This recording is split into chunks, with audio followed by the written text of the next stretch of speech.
Fala, minha rapaziada, mais um Cara a Cara do Expresso aqui no ar. E hoje eu estou com meu amigo Paulo Júnior para debater o colossal, o invencível e o time do momento no Brasileirão é o Vasco da Gama de Fernando Diniz contra, claro, aquele time que já não traz mais qualquer novidade para o torcedor, é o time lá do Abel, sempre aquele jogador, é o Palmeiras. Boa noite, meu amigo Paulo Júnior. Boa noite. Com esse sol danado não fica nada a ver, né? Mas, enfim, estamos gravando aqui para você assistir na hora que bem lhe vier. E eu dou as boas-vindas ao Paulo Júnior. Comecei bem, meu amigo Paulo Júnior. Tá bem definido esse confronto de quarta-feira? Tá ótimo. Como vai, Gustavo? Um abraço para quem segue aqui esses malucos falando de Vasco da Gama. Eu achei que você ia falar o insuportável Palmeiras de Abel Ferreira. Pô, também, cara. Você sabia que o Palmeiras dá trabalho de debater o Palmeiras, porque quando você critica, o time fala, ingrato, mal agradecido, queria ver tá brigando para não cair. Então é complicado, assim, porque, cara, o trabalho é muito longo, é o sexto brasileiro com ele, né? 20, 21, 22, 23, 24, 25. É muita coisa. É normal que nesse meio de caminho a torcida compre uma bronca ou outra. Ainda que o Palmeirense, de forma geral, não tem muito do que reclamar. Mas na minúcia tem, porque todo mundo tem. Também não dá. Ver futebol sem reclamar, vai ficar falando que maravilha. Sabe, o que tem de amigo palmeirense que você fala assim, pô, o time jogou mal. Dele fala, quero ver quando o Abel sair. Tá? Pô, assim, cara, a questão é... Eu só achei que o time jogou mal, cara. Assim, não tô pedindo a cabeça dele, não. Mas, enfim, vamos embora. Eu entendo que o Palmeiras anda meio irritante para os outros. E, há de se falar, apesar dos títulos, não é um time que enche os olhos, né? De uma comunidade do futebol por aí. Bom, para quem não conhece, minha gente, esse aqui é o Paulo Júnior. Se você não conhece, você já está errado. Você tem que conhecer. Para começar, é uma das figuras por trás da Central 3, né, que é uma das maiores produtoras de podcast. Conheça a Central 3, conheça os programas da Central 3 e conheça, se você ainda não conhece, o Meu Time de Botão, que eu acho que é o cristalzinho de Paulo Júnior e Leandro e a mim, pelo menos para o meu paladar, é o que eu mais gosto de consumir quando Paulo Júnior e Leandro e a mim começam os seus debates maravilhosos sobre times do passado ou recortes do futebol do passado.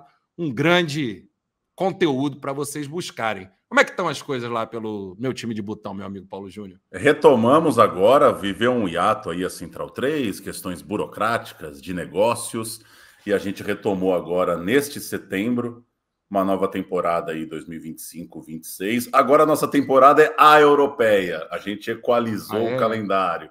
Então a gente vai até maio e a gente para a Copa do Mundo. Vamos numa nova temporada, mas a gente está lá desde 2013, mais de 300 programas, quinzenalmente, histórias de futebol, causos da bola. Voltamos em setembro com um episódio para Dodô, o ano mágico do atacante Dodô. Olha aí, ó. 1997, ele furou a fila lá no São Paulo e virou o jogador que virou. O artilheiro dos gols bonitos, não é isso? Que é no Vasco da Gama, né? Um apelido maravilhoso, né? Você imagina você chegar no bar e o cara falar que chegou o artilheiro dos gols bonitos. E um programa também de setembro, outro para Canídia. História Olha só. Impressionante. O Canídia parou a carreira 3 vezes e jogou 3 Copas do Mundo. Foi bancado por Maradona. Maradona o colocava, né, como um grande parceiro, um grande aliado, gostava de correr do lado dele. Contamos essa história lá e seguimos. Para quem gostar de história de bola, só jogar Meu Time de Botão nos famigerados tocadores de podcast. Olha aí. Boa, meu amigo, boa. E celebro a volta do Meu Time de Botão. E comentando o que você falava sobre esse time do Palmeiras, a última vez que eu estive com meu amigo Paulo Júnior sentado numa mesa de botequim, eu comentei com ele algo que comento aqui de público para compartilhar com os nossos audientes, que confesso, meu amigo Paulo Júnior, para nós não palmeirenses, sempre sou um pouco ridículo quando a gente vê vocês debatendo as crises do Palmeiras. Meu Deus, que time horroroso. A gente fica olhando de fora. Pô, que coisa patética, né, cara? Olha os caras aí reclamando de barriga. O que os caras querem da vida, né, cara? Eu entendo, cara, eu entendo. É difícil esse negócio do Palmeiras, porque é isso, cara. O trabalho é muito estável. O Palmeiras tem um jeito de contratação, de conduta, muito organizadinho, muito regular, muito estável.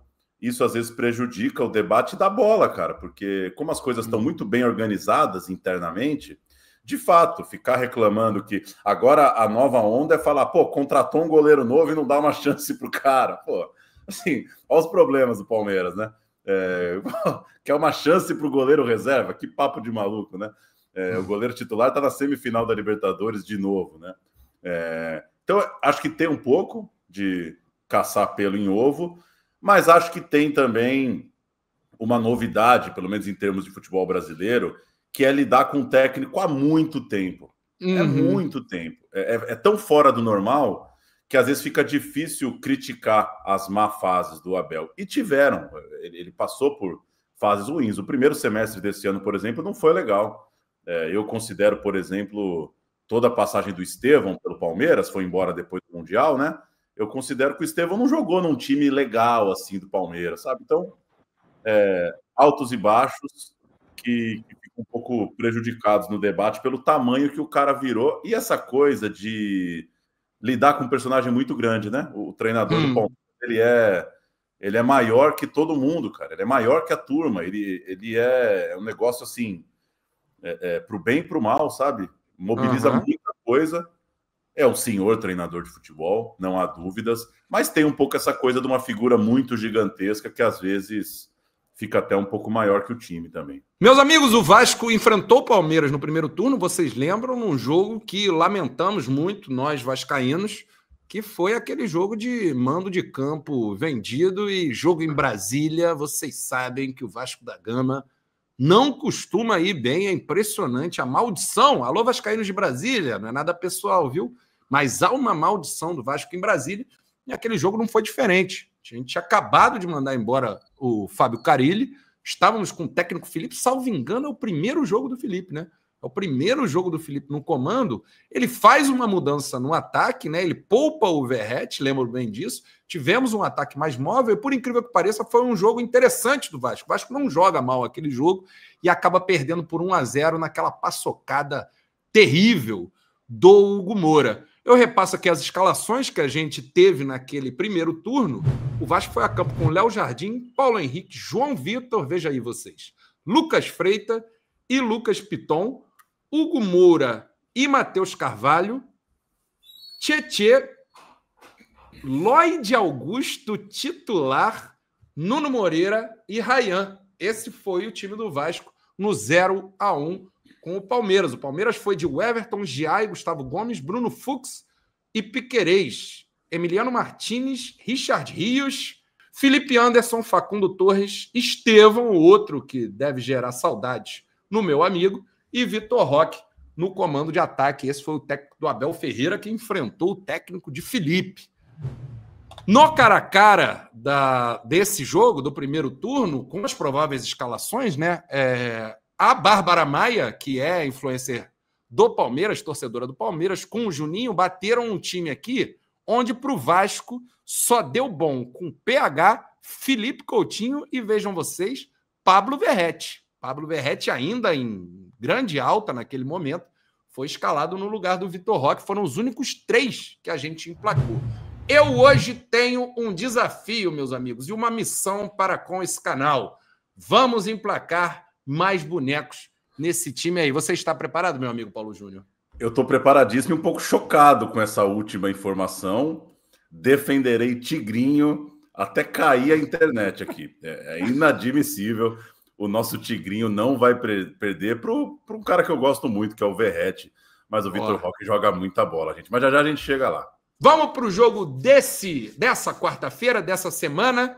E eu já escalo o Vasco da Gama aqui, que não vai ter o Barros. E você vascaína, sabe o que significa isso. Garoto Barros é parte fundamental, meu amigo Paulo Júnior, dessa melhora do Vasco da Gama nas últimas rodadas.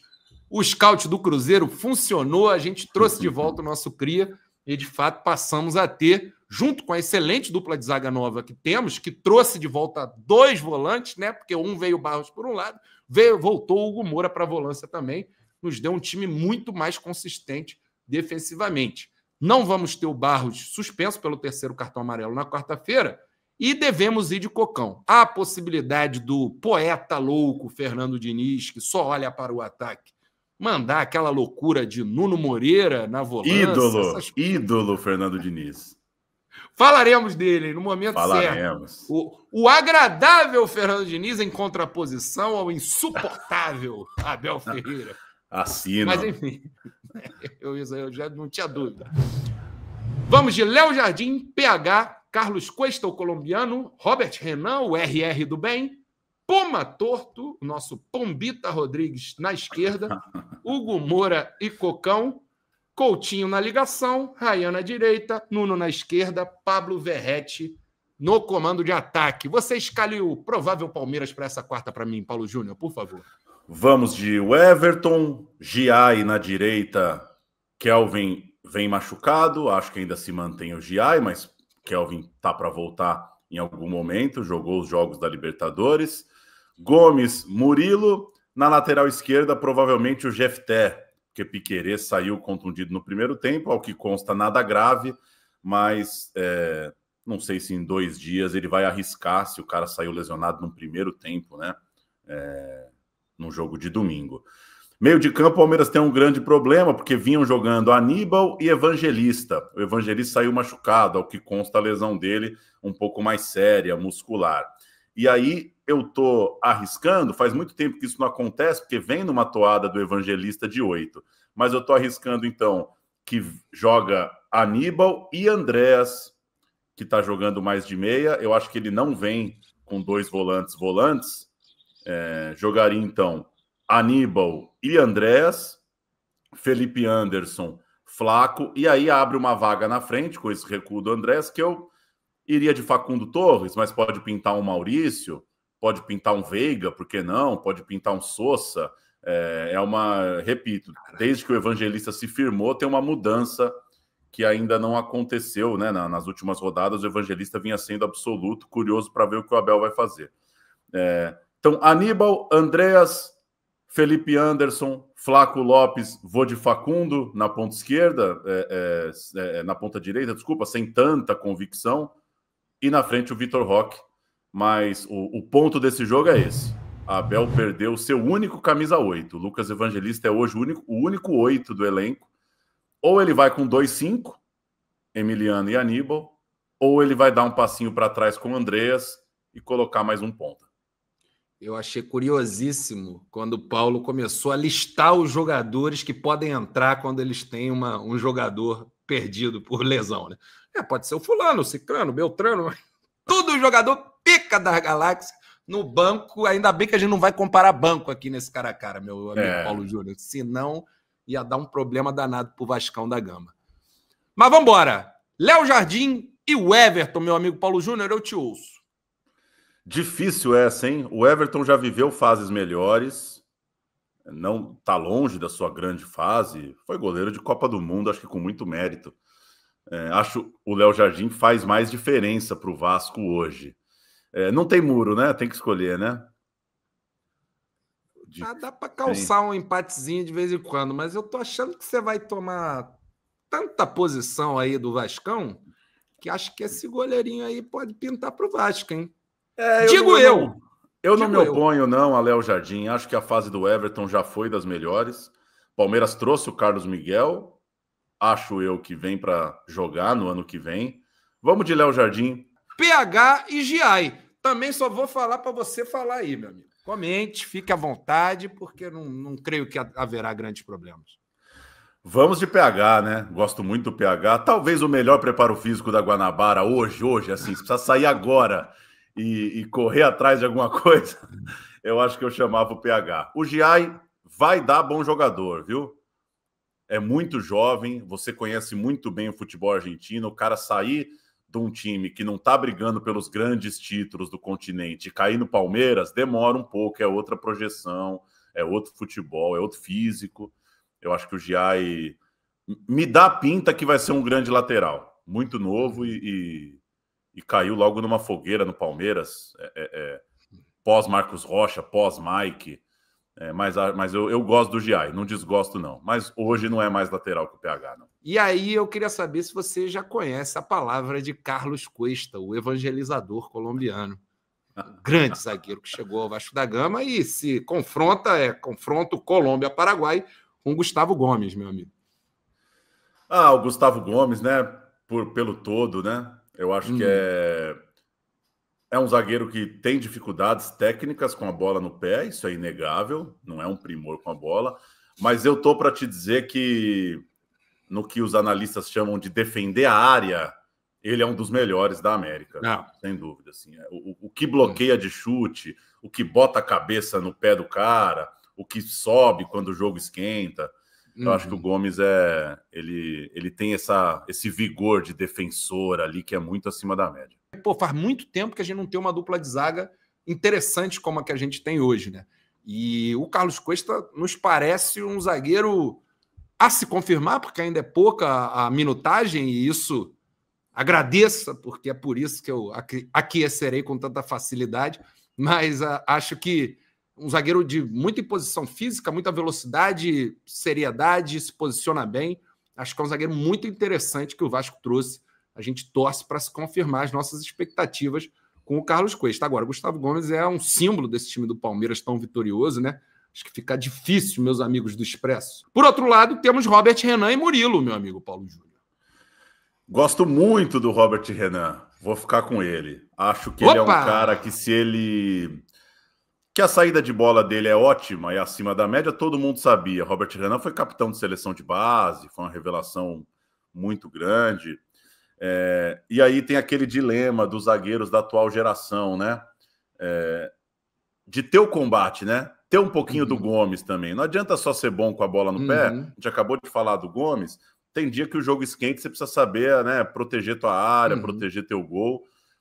Acho que o Robert Renan pode se desenvolver nesse sentido. Pode ser um jogador com um vigor, assim, ser dono do time mesmo. Acho que ele tem bola para isso. Bola ele tem, físico ele tem. Acho que é uma evolução mesmo de um garoto de se firmar e de ser um zagueiro mais confiável para os dias dos grandes jogos, né? Para o dia que pegar um time bom pela frente, você falar, pô, hoje não perdemos por causa do Robert Renan, sabe? Ter esse jogo que o cara sustenta mesmo, tira 10, 15 bolas de cabeça e tal. Acho ele muito bom, acho ele acima da média. Acho que ele, se tudo der certo aí, dá uma arrumada na carreira, pode ser um dos melhores do país aí. E impacto imediato, né? Vamos de Léo Jardim, PH, Gomes e Robert Renan até aqui.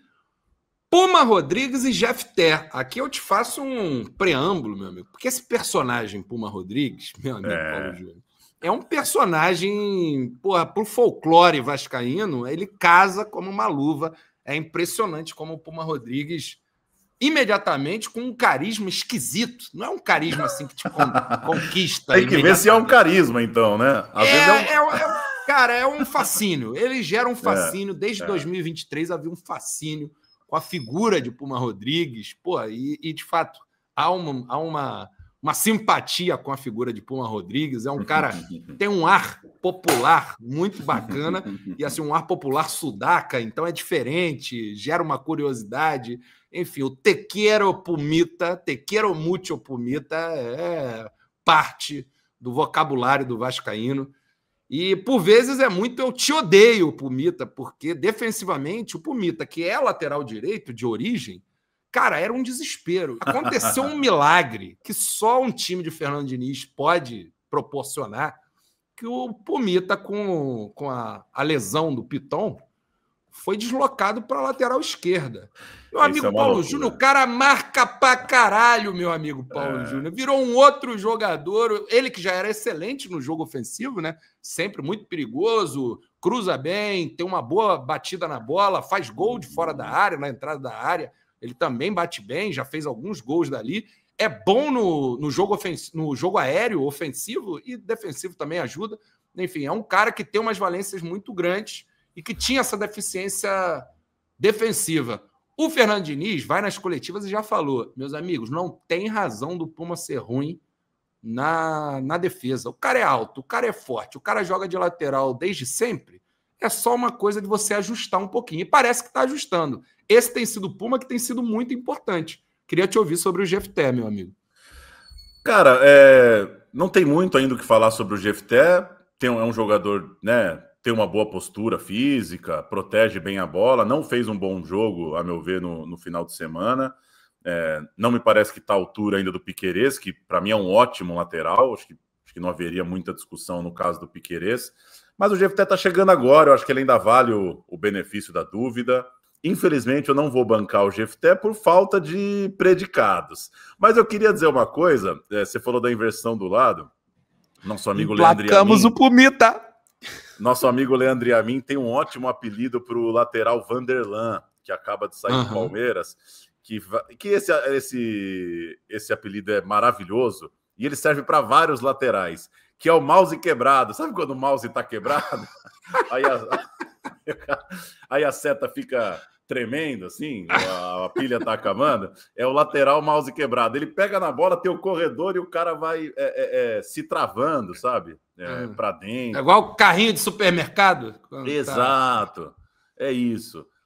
Mas estou curioso ainda para ver o Jefté. O Palmeiras tem conseguido achar esses caras que ninguém está dando muita bola e chega aqui, o cara faz uma longa carreira no clube. Piquerez precisava de um reserva, mas não é isso. Não tenho argumentos para bancá-lo. Vamos para a volância? Hugo Moura e Aníbal Moreno, meu amigo. Não sou um fanzaço do Aníbal Moreno, mas acho que é mais jogador que o Hugo Moura. Eu acho que aguenta mais o tranco, de fazer cobertura, de saber a hora de dar o bote. Olha, eu acho o seguinte, o Hugo Moura, ele, durante algum tempo, antes que nada, a gente gosta muito do Hugo Moura, viu, Paulo? Ele veio com muito descrença do torcedor, né? Primeiro porque tem uma história de formação clube rival, e isso naturalmente sempre vem com aquele será que ele curte a nossa? Será que ele gosta da camisa? Será que ele está feliz de estar aqui, né? E também pelo fato de sempre ter passado uma impressão, desde os tempos de Flamengo, passando pelos tempos de Curitiba, de Atlético Paranaense, de um jogador meio burocrático, né? Eu acho que a impressão geral, que inclusive aqui no Cara a Cara a gente tem visto, todo mundo que a gente conversa, contigo não foi diferente, é a impressão de um Hugo Moura meia boca.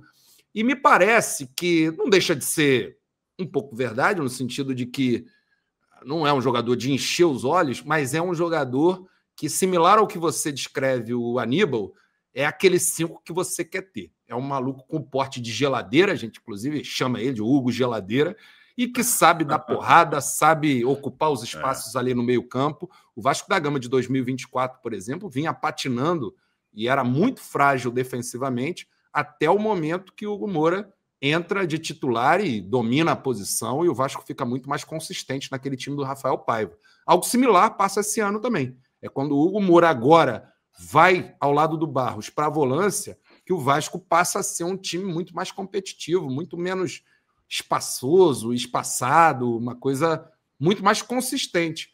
É um volante que é muito subestimado também com a bola no pé, na minha opinião, e na opinião de outros vascaínos.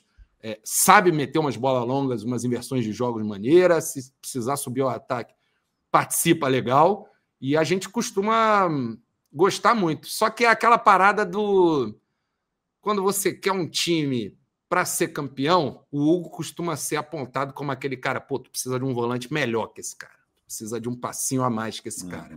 Ele sofre um pouco por isso e sempre é dado de bandeja aqui nesse cara a cara para volantes queridos pelos nossos convidados. Eu deixo para você. Eu vou de Aníbal. Acho mais inteiro que o Hugo. Para ser o caçador do meu time, amanhã, numa pelada, eu e você, eu prefiro o Aníbal na caça. Mas eu concordo que o Hugo é melhor com a bola do que parece. Ele vira o jogo, ele acha o lateral, mas eu também não consigo imaginar o Hugo nesse passinho à frente, sabe? Eu acho que num jogo de nível técnico maior, o Hugo pode sofrer um pouquinho.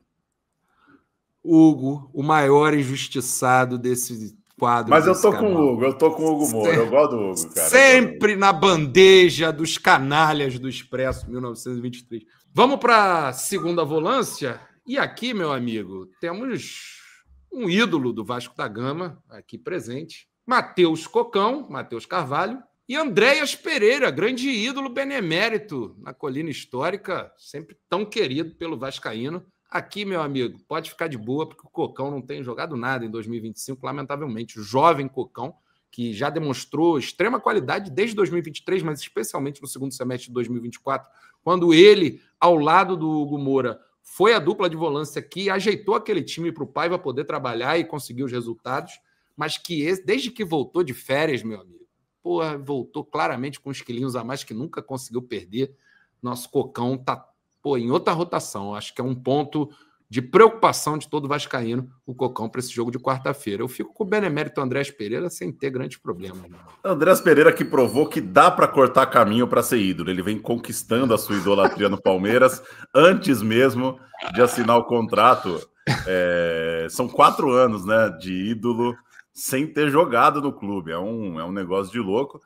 Registrando, como eu disse no começo, que seria o Lucas Evangelista, está fazendo um bom momento de camisa 8. Estou me arriscando aqui na escalação que ele vai só com o Aníbal de volante. Acho que o Andrés é mais jogador do que o Cocão, está jogando mais na meia, inclusive na seleção, tem sido convocado e entrou no ano passado jogando na meia. Acho que o Andrés é mais terceiro homem, é quase um camisa 10 do que um 8. Mas pelo fato do Palmeiras jogar em casa e estar sem o Evangelista, eu estou imaginando que o Abel vai só com um volante. O Andrés é mais jogador que o Cocão em praticamente tudo que a gente for imaginar aqui. E aí vamos começar pela direita, meu amigo? El Racho Rachan, meu amigo. O Raio Ryan, eu quero saber se você conhece o futebol dele, que cai aqui na nossa comparação com o Facundo Torres. Nenhuma dúvida, vou de Ryan, acho que não tem comparação. Se fosse o outro time do Palmeiras, o Andreas estaria por aí, seria uma boa discussão, né? Estilos muito diferentes. Acho que o Ryan é um dos principais pontas que a gente tem hoje, torcendo para ele não virar esse pontinha como tantos. A gente está cansado de ver ponta que surge no futebol brasileiro voando, corta para dentro, para fora, arrisca, chuta e depois vira só mais um pontinha de linha de ataque burocrático. Acho que o Ryan ainda está em tempo de se tornar um jogador mais interessante do que esses pontinhas que a gente tem acumulado. Acho que o Diniz é um bom técnico para isso, porque o Diniz não deixa o jogador sentar na burocracia. Ele nunca vai estar satisfeito com o Ryan protegendo e tocando para o lateral, não é para isso que o Ryan está em campo. O nosso Facundo Torres é aquele jogador mais motorzinho, né? É aquele jogador que todo técnico ama, porque joga em trocentas posições, é nota 6,5 nas trocentas posições. Se precisa fazer o lateral, faz. Se precisa fazer o líbero, faz. Se precisa fazer qualquer coisa, ele faz. Mas não tem a explosão do Ryan, longe disso. Não é um cara que puxa um contra-ataque e vai parar lá dentro, sabe? Você descreveu bem o Ryan, cara, em todas as qualidades e também nessas potencialidades para ele crescer, né, cara? O Ryan tem um porte físico espetacular, né, cara? Muita gente comparando com o Adriano, o Imperador, né? Que quando surgiu no Flamengo também era esguio, não era aquele torão que ele virou depois. Quem sabe a gente pode ver o Ryan virando esse torão, mas impressionante como o Ryan tem uma velocidade fora do comum, né? É um verdadeiro cavalo mesmo, que quando começa a cavalgar, meu amigo, o zagueiro não consegue chegar mais. É impressionante. E quando chega, bate no muro e cai, né? A gente viu isso acontecer em diversos momentos. O Ryan é muito forte e muito rápido. E aí algumas coisas para ele melhorar, ele vem melhorando, né? Com a participação do Diniz. E o Diniz, toda a coletiva, conta sobre esse processo, né? Tanto nessa coisa de estar mais ligado no jogo, que você bem chama a atenção, quanto na parte defensiva, que o Ryan, no jogo passado contra o Cruzeiro, foi muito bem defensivamente. Em diversos momentos, foi ele dando combate ali, roubando bola no nosso corredor direito. Impressionante como o Ryan, que não fazia isso, passou a fazer. E também na finalização, né? Que é algo comum para um garoto dessa idade, né? Meus amigos, para a esquerda, Nuno Moreira e Felipe Anderson, Paulo Júnior. Nossa, essa para mim é difícil, mas um difícil ruim, viu? Porque são dois jogadores que me irritam bastante. É mesmo?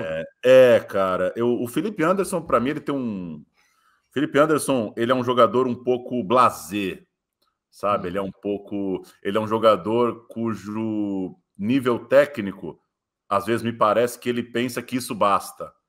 Penteia a bola muito bem, protege com muita qualidade, sabe dar chapéu, dá caneta, toca de esquerda, de direita.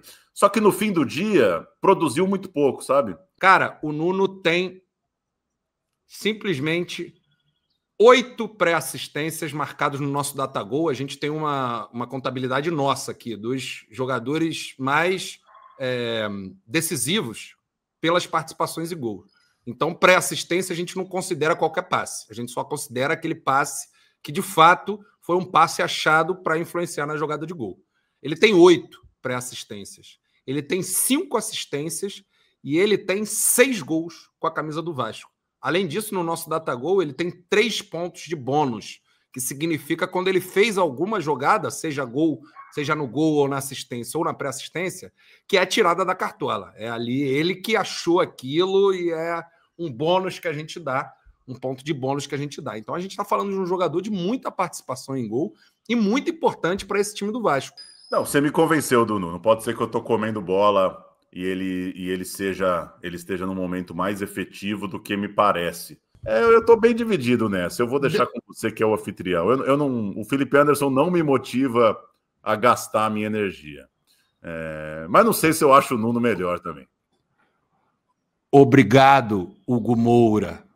Seu sacrifício será sempre recompensado, meu amigo. Deu Nuno Moreira aqui no nosso cara a cara. O nosso Portuga está escalado para uma cara um pouco de não sei não de Paulo Júnior. Mas agora já foi, hein?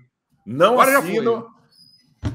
Aí a gente sempre faz aquele exercício, né? Se eu descer agora no prédio, vou comprar um pão e encontro o Felipe Anderson.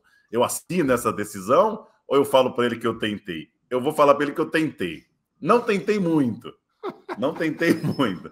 Mas também não estou convicto no Nuno, não. Mas tá bom.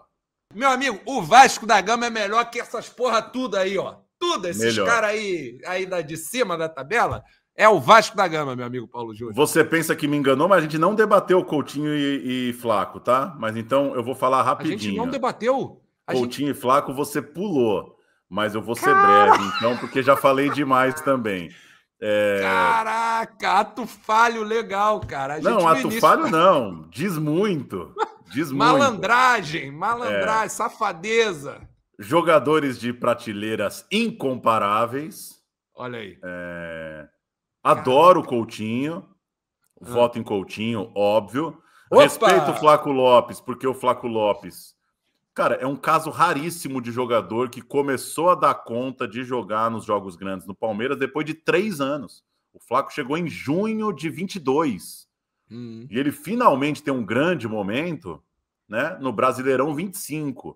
Não só por culpa dele, né? Maturação tardia, times que também não deram tanta moral para ele. Jogar com o Rony não é fácil. Eu passo um paninho aqui pro Flaco, porque jogar com o Rony era beliscar a parede também. É difícil, cara, jogar com o Rony. Agora o Coutinho joga muita bola, não tem nem o que falar. São jogadores de categorias diferentes. Ainda quero ver mais do Coutinho. Acho também quando o jogador é muito bom, às vezes a gente se empolga com muito pouco. Ainda quero ver mais. Quero ver jogar os 90, quero ver ir pro pau em jogo grande. Acho que ele ainda está crescendo para isso, né? Não acho que o Coutinho de hoje é o Coutinho que a gente quer ver. A gente quer ver o de hoje por algumas semanas. Acho que ainda está num começo de uma estabilização assim, do Coutinho, de eu sou o meia do Vasco, eu sou bom pra cacete, eu sou um dos 3, 4, 5 melhores meias do campeonato.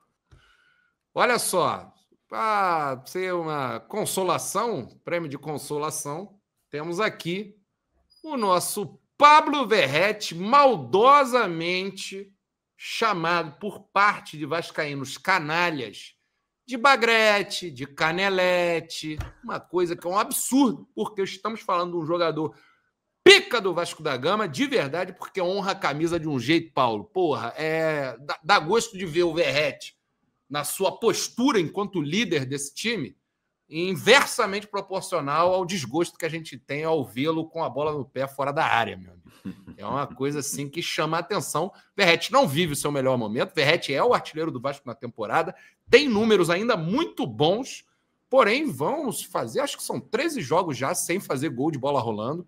É uma situação de seca mesmo, né? Tem 2 gols de pênalti nesse caminho, onde ele converte os pênaltis, é importante, ainda converte na disputa de pênalti contra o Botafogo da Copa do Brasil nas quartas de final. Mas, enfim, é um momento difícil do Verratti, que tem essa decaída, que ela se cruza, né? Enquanto o Verratti decai no seu futebol, o time melhora ofensivamente com a proposta de jogo do Fernando Diniz, que obviamente não é aquela proposta pobre que o time do Ramon Dias teve, ou que o próprio time do Paiva tinha, que era a bola no pitão, procura o Verratti na cabeça lá. É um jogo mais trabalhado, é um jogo que demanda mais do Verratti em algumas coisas que ele não pode entregar.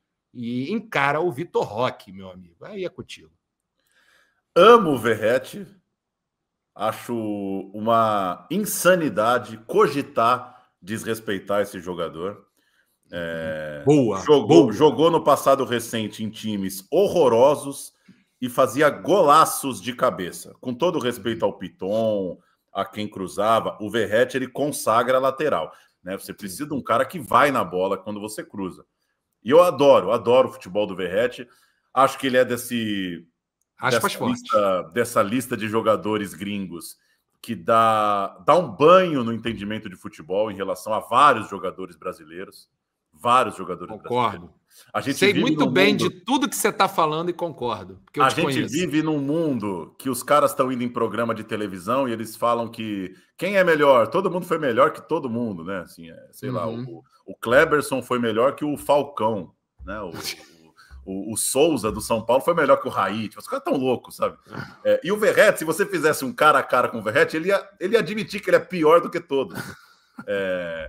E é um cara do entendimento de futebol fascinante. Acho que pegam muito no pé e não precisava. Não se acha melhor do que cara, nunca fez um biquinho quando foi substituído. É mais o que do cara? Ele fica puto de um jeito que parte da torcida não entende. Que é do caralho, que é aquele cara que fica puto, meu irmão. Fica puto. Ele fez gol no momento que estava sendo criticado e foi pra torcida assim, porra, caralho, porra. A galera ficou, ai, não tá jogando nada, não respeito. Porra, meu irmão, sangue na veia, caralho. Gosto dele também. Mas o Vitor Roque é um negócio de maluco, cara. É um negócio de maluco. Eu acho que vou falar uma coisa aqui, pensando agora. Talvez seja minha contratação favorita desses 10 anos do Palmeiras contratando todo mundo. Eu acho que trazer o Vitor Roque do Barcelona, cara, talvez seja a minha contratação. O Paulinho ainda vai jogar, né? Veio machucado, acho que pode acontecer. Mas o Vitor Roque, assim, fala, porra, trouxe um 9 fudido mesmo, sabe? Assim, Caraca. Muda muito, cara, o humor do time, sabe? Você vê que o zagueiro tá com o cu na mão o jogo inteiro, cara. Não dá pra cochilar. Não dá, cara. O moleque é o inferno na terra, cara. Olha aí. Ele é um terror, cara. Ele é um terror. Não é à toa que o Flaco Lopes melhorou. Não é à toa que o Felipe Anderson melhorou, não é à toa que o Andrés chegou jogando tranquilo.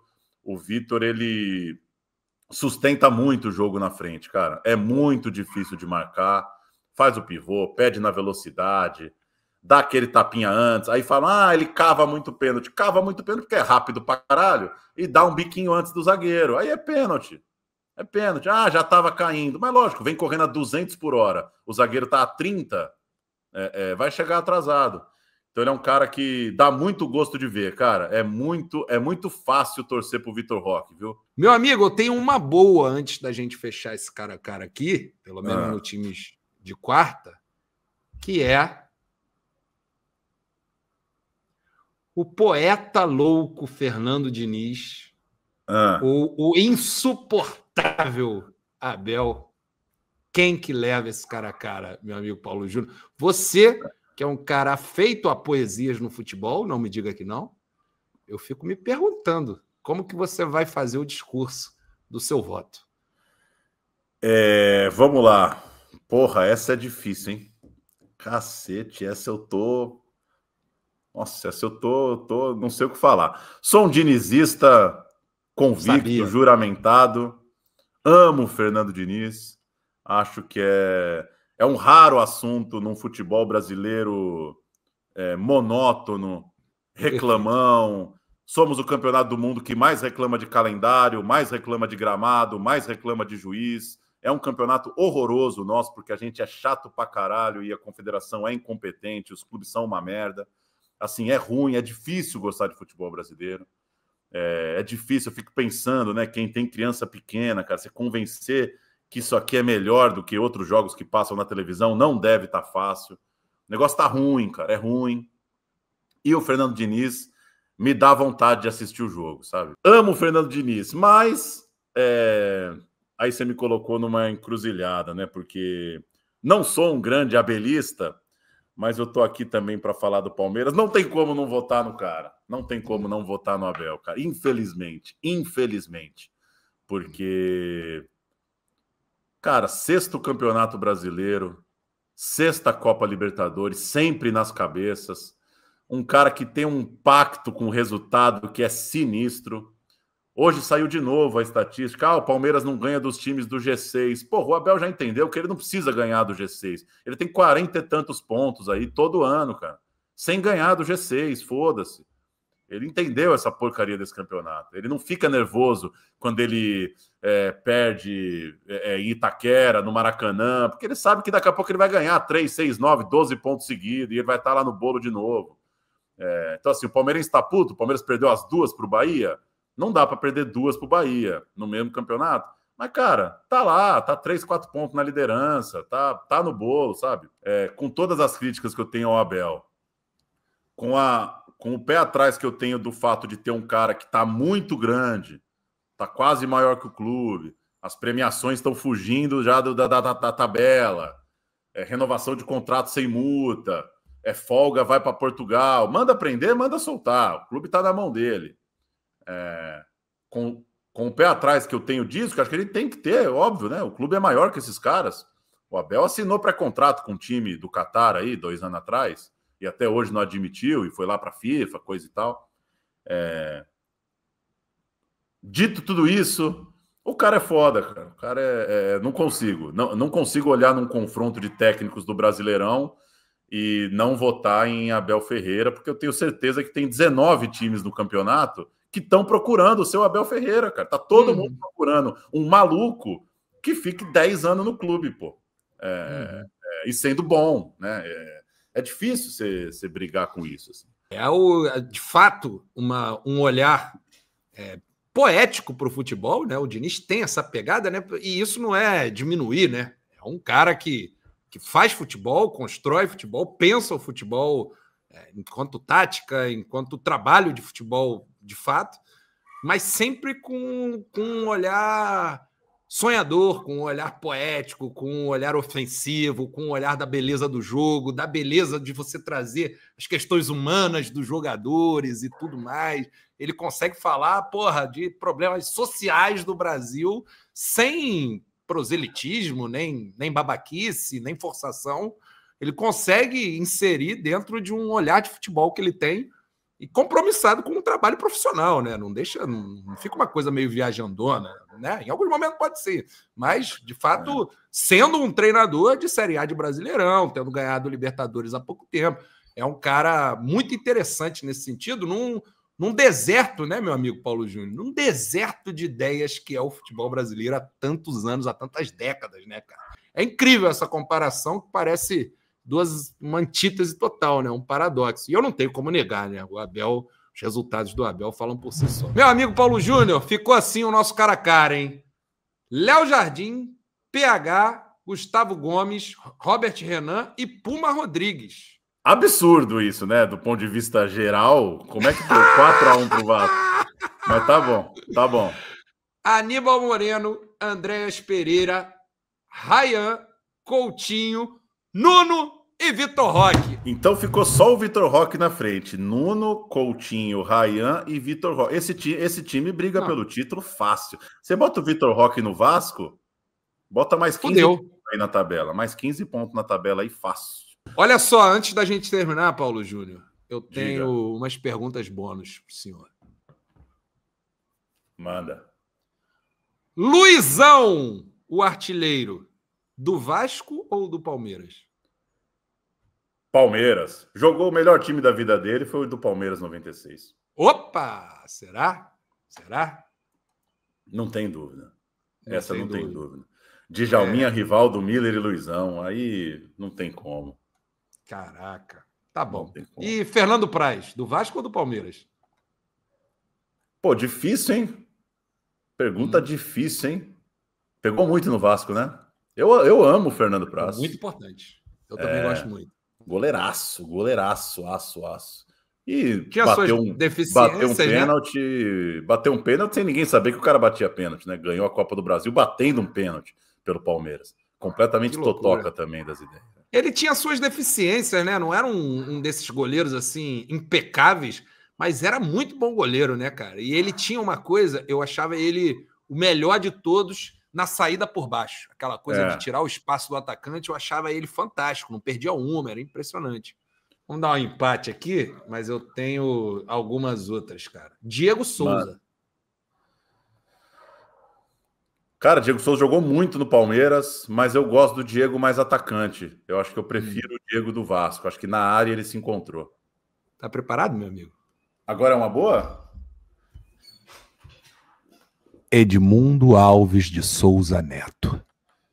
Sociedade Esportiva Palmeiras. Ah, sai pra lá, Paulo Júnior. Tenha vergonha nessa sua cara. Como assim, pô? Que isso, cara? Eu jogava muito no Palmeiras, cara. É verdade. Jogava muito no Palmeiras. Não, essa é muro. Essa é muro, né? Essa é muro. O Edmundo é aquela... Eu não tenho dúvida, já conversamos um pouco sobre isso em vários botequins da vida. Porra, cara, é o jogador que o torcedor... É impossível ter um cara mais fantástico para você ter ídolo. Quando ele tá bem e quando as coisas acontecem, né? O Edmundo tem uma história também que, porra, cara, a partir de 97, né? As coisas ficam mais difíceis para ele, né? Já tinha tido 95, ano dificílimo para ele, foi para paragens também esquisitíssimas, né, meu amigo Paulo Júnior?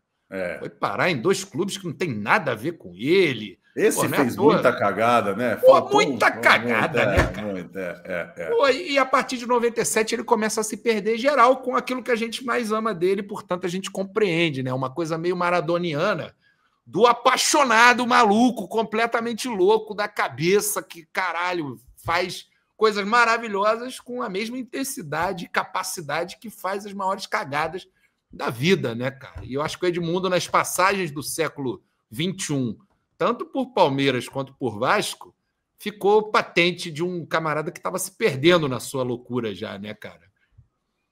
Acho que sim, mas precisamos ser justos com o nível técnico. O Edmundo velho no Palmeiras, o Edmundo de 2007 no Palmeiras é melhor do que o Flaco Lopes de hoje. É melhor. O cara é muito bom.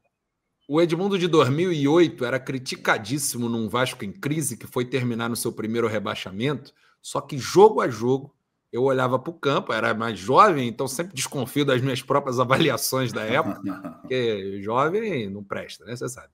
Mas, enfim, eu olhava para o campo e falava, minha gente, é o melhor do time, continua sendo o melhor do time. Aí o tempo passa e coisas que a gente não avaliava na época, a gente começa a ter contato, né?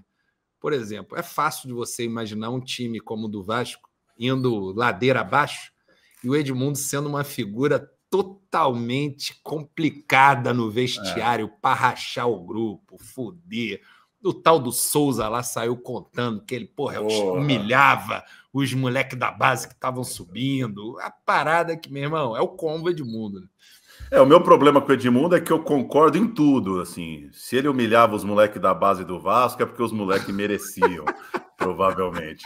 Eu tô com o Edmundo. E cada vez que o Souza fala mal do Edmundo, eu gosto mais do Edmundo, cara. É verdade. Se o Souza ficou puto com o Edmundo, o Edmundo tá certo, cara.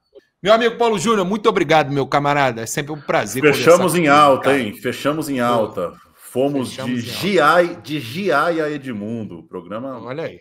Foi subindo, né, cara? O nível.